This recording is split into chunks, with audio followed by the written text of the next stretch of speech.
Hello student, स्वागत है आपका एज इन एजुकेशन के ऑफिशियल यूट्यूब चैनल के ऊपर। आपको जैसे कि पता है हम बैंक रिकन्सिलिएशन की सीरीज कर रहे हैं और आज हमारा ये वीडियो नंबर 3 है। तो आइए शुरुआत करते हैं अपनी वीडियो नंबर 3 की। उससे पहले अगर आपने ये अब फर्स्ट वीडियो देख रहे हैं तो उससे पहले आप हमारे 2 वीडियोस देखिएगा, क्योंकि उसमें मैंने आपको बेसिक्स के बारे में एक्सप्लेन किया हुआ है। तो अगर आपको बेसिक्स नहीं आएगा तो आपको ये क्वेश्चन भी समझ नहीं आएगा। तो मेरी आपसे रिक्वेस्ट है कि आप पहले 2 वीडियो देखिएगा, फिर ये वीडियो देखिएगा, वरना उससे पहले आपको कोई इसका लाभ नहीं मिलेगा। तो आज हम जो टॉपिक कर रहे हैं वो है डेबिट बैलेंस पर एज पर कैश बुक। इसका हम टॉपिक करने जा रहे हैं। उससे पहले मैं आपको जो मैं पहले 2 वीडियोस में भी अपनी बात रिपीट कर चुका हूं, जो कि इस चैप्टर के कंसेप्ट के ऊपर है। तो जिस कंसेप्ट से हम कर रहे हैं इसमें आपको कुछ याद नहीं करना, कुछ भी याद नहीं करना कि क्या लेस होना है क्या, क्योंकि 4 तरह के क्वेश्चन है, कितनी ट्रांजेक्शन हम याद करेंगे तो वो बिल्कुल भी रेलेवेंट मुझे नहीं लगता है। तो मैं आपको बता दूं कि जो फिर मैं रिपीट करता हूं, ये चेक जो डिपॉजिट है और चेक इशू की जो एंट्री है वो आपकी कैश बुक से जाएगी। बाकी की जो सारी एंट्रीज हैं वो आपकी पासबुक से जाएंगी, अगर क्वेश्चन में क्लियरली मेंशन नहीं किया गया है तो। चलो आप हम शुरुआत करते हैं अपने क्वेश्चन की। देखिए मैंने फॉर्मेट पहले ही बना के रखा हुआ है। इसमें आप फॉर्मेट में क्या लिखेंगे, पर्टिकुलर अमाउंट। यहाँ पे जो आपको बैलेंस दिया हुआ है जो कि है debit balance as per cash book, जो कि आपका 17280 गिवन है, और उसके अपोजिट बैलेंस को आपको निकालना जो कि है credit balance as per passbook. Question शुरुआत करने से पहले मैं आपको बता दूं, जो भी आपका क्वेश्चन के अंदर गिवन होगा, जो भी क्वेश्चन में गिवन है, इस क्वेश्चन में हमारा कैश बुक गिवन है, इस क्वेश्चन में आपका कैश बुक गिवन है, इसके अपोजिट को आपको सही मान के चलना है। ये मैंने आपको जो हमारी सेकंड वीडियो थी, सेकंड पार्ट था, उसमें मैंने आपको समझाया भी था। चलो अब शुरुआत करते हैं क्वेश्चन की, कैसे क्वेश्चन होता है पहले समझते हैं क्या है क्वेश्चन। पहला पार्ट क्या है, cheque for ₹8400 sent for collection have not been cleared. आपने आपके बैंक के पासबुक से 8400 का बैलेंस आपका निकल चुका है, इसका मतलब ये है। तो शुरुआत करते हैं हम कैसे करते हैं। देखिए आपको यहाँ पे सॉल्यूशन करना है। सॉल्यूशन आपको यहाँ लिखना है कैश बुक और आपको यहाँ लिखना है पासबुक। आपको कोई भी रैंडम अमाउंट मान के चलना है। मैं मान लेता हूँ दोनों 10,000 होंगे, क्योंकि आप अपने हिसाब से कुछ भी मान के चलो। मैं 10,000 यहाँ पे मान के चलता हूँ। मैंने क्या बोला, जब बैंक सेंड फॉर कलेक्शन के लिए जाएगा तो पासबुक से माइनस बैलेंस, जो बैलेंस है वो माइनस हो जाएगा। तो मैं अगर यहाँ पासबुक से माइनस कर दूं बैलेंस, तो मेरा पासबुक में बैलेंस कितना बचेगा, 1600 बचेगा कि नहीं बचेगा, और ये आपका 10,000 है। मैंने पिछले वीडियो में भी बताया था, जो भी आपको निकालना है, जो भी आपका निकालना है, इस क्वेश्चन में हमें एज पर पासबुक निकालना है। तो आप पासबुक को सही मान के चलेंगे। जब आपकी पासबुक सही है तो ये सही है आपका 10,000 का बैलेंस गलत है, 1600 का सही है। तो आपको 10,000 को 1600 बनाने के लिए क्या करना पड़ेगा, आपको लेस करना पड़ेगा। तो मैं यहां डाल देता हूं ऐड और यहां डाल देता हूं लेस। तो यहां लिखेंगे bank for collection, bank for collection. जब आप एग्जाम में सॉल्व करेगा तो ये पूरी की पूरी स्टेटमेंट आपको लिखनी पड़ेगी। मैं यहाँ पे शॉर्ट कर रहा हूं क्योंकि हमारे पास जगह की थोड़ी कमी है। तो यहाँ पे लिखूंगा मैं 8400। पहली बात समझ आ गई। सेकंड देखिए, check issued but not yet presented for payment 5600।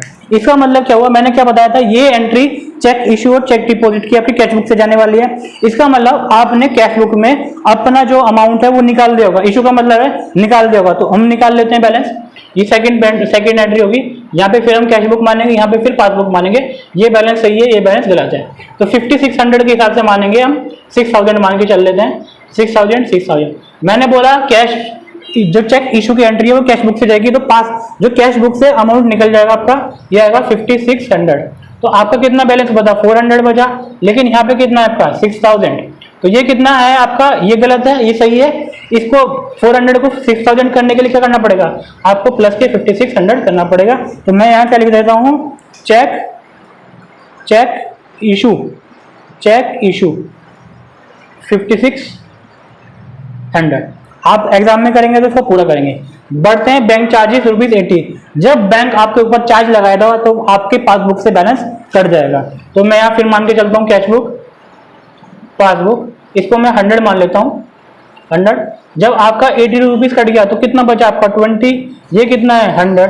आप किसको सही मान के चल रहे हैं 20 को, तो 100 को 20 करने के लिए क्या करना पड़ेगा, आपको लेस करना पड़ेगा। तो मैं यहाँ क्या कर दूंगा, बैंक चार्जेस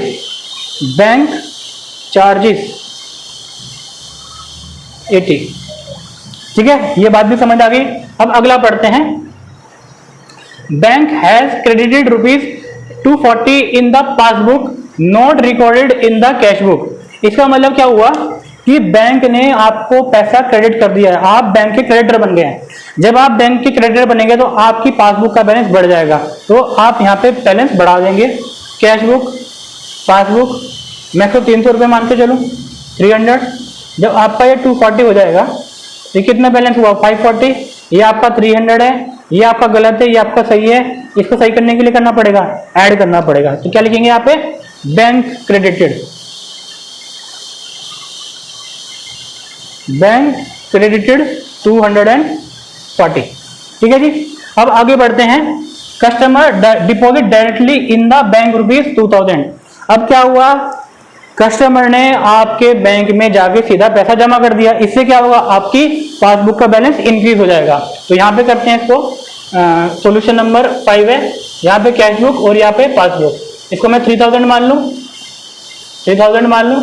जब कस्टमर ने ₹2000 जमा करा तो आपका बैलेंस कितना हो गया, 5000 हुआ। ये आपका 3000 ही रहा। वही पहले इसको सही मान के चल रहे हैं, इसको गलत। 3000 को 5000 करने के लिए क्या करना पड़ेगा, आपको 2000 ऐड करना पड़ेगा। मैं इसको यहाँ लिख देता हूँ जी, कस्टमर डिपॉजिट, कस्टमर डिपॉजिट कितना है 2000। इसको नीचे लिख दूँ थोड़ा सा, 8400 और 80। ठीक है जी। अब क्या हुआ, bank has made the following payment by debiting his account. जब पासबुक आपको डेबिट करती है तो उसका मतलब पासबुक आपको डेटर बना रही हो। डेटर क्या है, जिससे आपको पैसा लेना होता है। ठीक है जी। तो यहाँ क्या कहेगी, पासबुक, कैश बुक, मैं दोनों कंबाइंड एंट्री पास कर रहा हूँ, कैश बुक एंड पासबुक। तो अगर मैं कंबाइंड एंट्री पास करूँ तो ये 3000 बनता है, 500 ये, 2500 ये।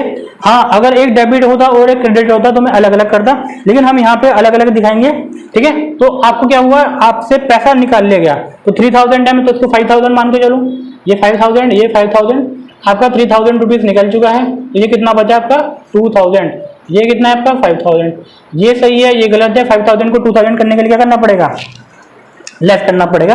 तो आप इसको लेस कर देंगे। तो यहाँ लिखेंगे बैंक डेबिटेड, बैंक डेबिटेड कितना जी 3000 यस। जब आप इसको कैलकुलेट करेंगे तो आपका जो बैलेंस आएगा वो आएगा 13,640, 13,640। आई होप आपको ये वीडियो समझ आया होगा।